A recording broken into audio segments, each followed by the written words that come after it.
ఆలు బాయిల్ చేసి పెట్టుకుంటున్నాను అండి. 1.5 కప్ మైదా పిండి తీసుకుని 1.5 కప్ తీసుకుంటున్నాను. 1 కప్పే సరిపోతుంది, కొంచెం ఎక్స్ట్రాగా తీసుకుంటున్నాను. కొంచెం ఒక అర చెంచా వామ్ తీసుకుని చేతుల్లో నలిపేసి అందులో వేసేసేయాలి.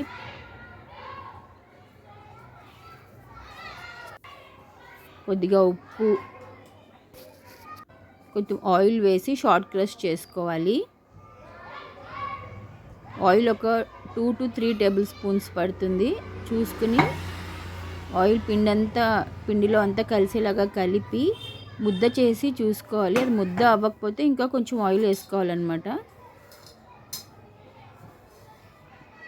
ఆయిల్ అందులో వేసాక కలిపాక ఇలా చేత్తో ముద్ద చేసి చూసుకోవాలి. తక్కువ అనిపిస్తే ఇంకా కొంచెం యాడ్ చేసుకోవాలి.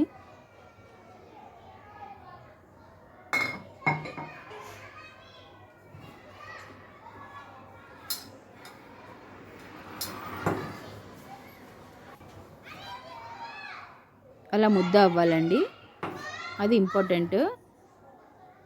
ఇప్పుడు కొద్దిగా వాటర్ పోసుకుంటూ పిండిని టైట్గా కలుపుకోవాలి. వదులుగా లూజ్గా కలుపుకోకూడదు. పూరీలకు ఎలాగైతే గట్టిగా కలుపుకుంటామో అలాగ కలుపుకోవాలి.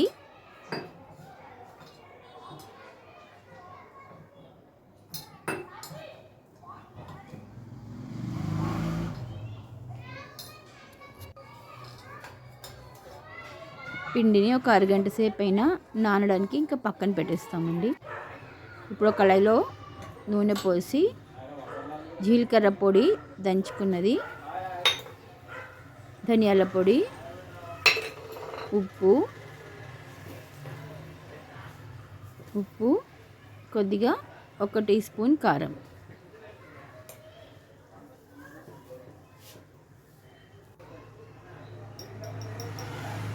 కొంచెం గరం మసాలా కొద్దిగా, ఇందులోపల దానికి తురిమి పెట్టుకున్న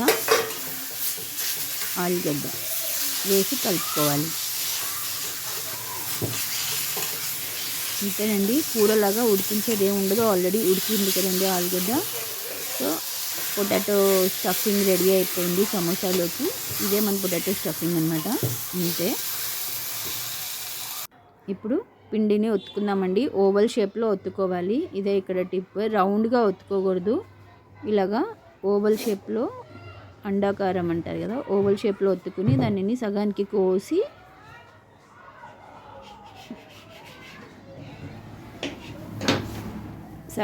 కోసి అంచులెంబడ వాటర్తో తడపాలి, లేదంటే అవి విడిపోతాయి. వాటర్తో కంపల్సరీ తడపాలన్నమాట, లేదంటే అవి విడిపోతాయండి.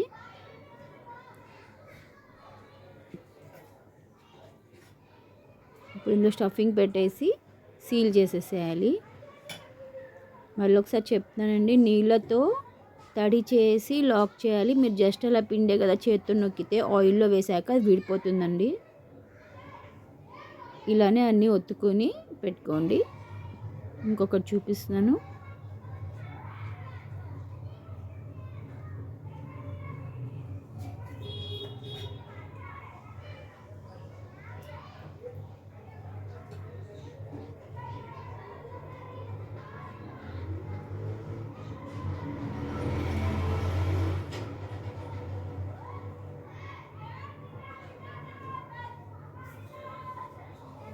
ఒక్కొక్కటి ఇలానే అన్నీ ఒత్తుకుని పక్కన పెట్టుకోవాలండి.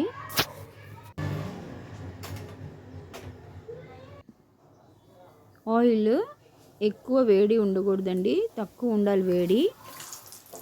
సిమ్లో పెట్టే చేయాలి, హైలో పెట్టకూడదు. మెల్లగా కాగాలి తక్కువ మంట మీద, గుర్తుంచుకోండి. మంటని అడ్జస్ట్ చేసుకుంటూ ఆయిల్ ఎక్కువ హీట్ అయిపోతే మధ్యలో ఆఫ్ చేసి మళ్ళీ ఆన్ చేసుకుని అలా చేయాలండి. ఎక్కువ హీట్ అవ్వకూడదు మంట. సిమ్లో మెల్లగా కాగితేనే ఆ పైనది క్రిస్పీగా వస్తుంది, లేదంటే పూరీలాగా మెత్తగా అయిపోతాయి, సమోసాలు మెత్తబడిపోతాయి అన్నమాట. ఇలానే ఒక్కొక్కటి అన్నీ వేయించేసుకున్నానండి. సమోసాలు రెడీ అయిపోయినాయి. ఎంజాయ్ చేయండి సమోసాలు.